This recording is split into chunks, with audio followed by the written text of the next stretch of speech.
Alright, welcome back. We have a new deck concept here.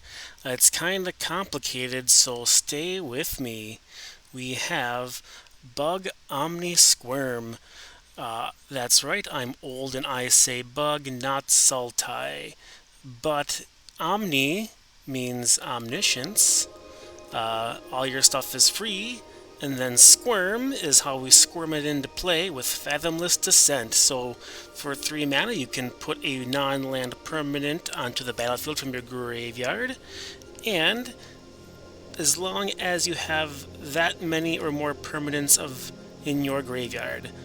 And then we also have a Virtue of Persistence for some early removal and life gain. Also a target for Squirming Emergence. And then, how do we get there? So we have our cards that mill. So Merfolk's Secret Keeper, 0/4 wall at the end of a mill 4 cards for yourself. You can also mill yourself with Cruel Somnophage, and then he also gets bigger with more creatures in your graveyard. You can also mill yourself with Founding the Third Path. With the first saga part, you can also cast the adventure half of these creature spells from your hand, which is pretty neat. And then the second part, you mill 4 cards, and then thirdly, you can exile Squirming Emergence to get more value out of it. Also, you can mill yourself with Wrenn and Realmbreaker, and when you do, you can get one of those cards that you milled back. It also makes all your lands Magical Christmas Land, tap for any color. Get a 3/3 hexproof creature, sometimes good, and then also -7, play stuff from your graveyard. You can also mill yourself with the Ancient One. You can also play it on turn 2 and probably attack turn 3 with it. Descent 8, so you can't do anything with it except draw discard until you have 8 permanents in your graveyard. Not too difficult with this deck. We have our draw engine. So we have Edgewall Innkeeper to sort of give us some extra cards out of our adventures, because we are a combo deck. Then we also have Fae of Wishes. So when we have Omniscience out, we want to wish for something in our sideboard. Also is a 1/4 body as well, so not terrible at blocking. And then we also have Wail of the Forgotten in the main deck. So we have another Descent card.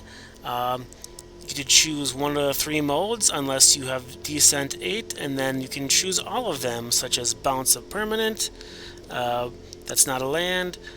Your opponent discards a card, so it can be like sneaky removal if their hand is empty, and then you can also Anticipate as well. And then put some more cards in your graveyard. Alright, and then we have mana bases, not too complicated. We have Triomes and Mana Confluence, then lands that are shock lands, then we have utility lands, and then basics as well in case we get hit with a Field of Ruin.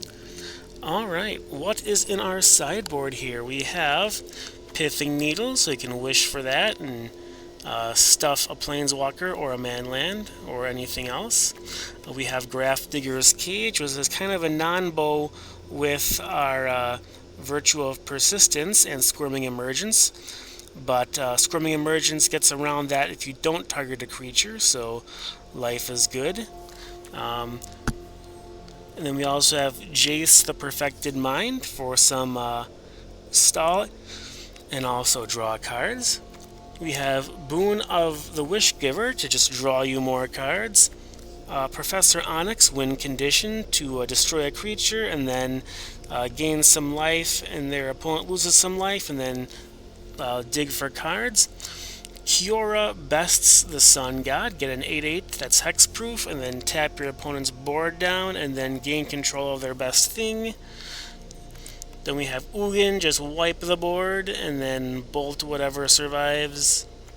The Elder Spell, in case you find yourself behind multiple Planeswalkers.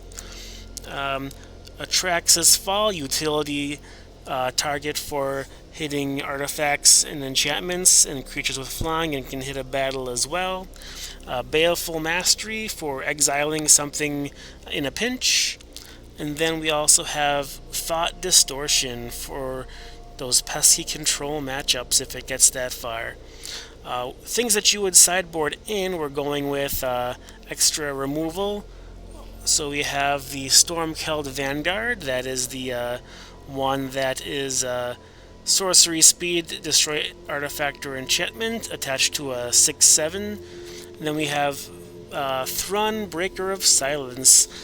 Can't be countered, tramples, has indestructible on your turn, and it's pretty hard to touch. So there you have it, the Bug Omni-Squirm. I can tell you for certain that this deck is complicated to play, and I've played many matches, and it is an exercise in me doing the wrong thing and knowing that with more practice I will do the right thing.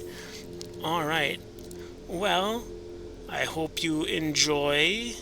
Maybe you want to build your own Omni-Squirm deck, because it can pretty much do any color you like. For example,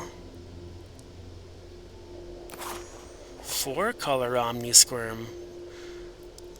But anyways, have a good day. Thanks for watching. Maybe I'll stream it later.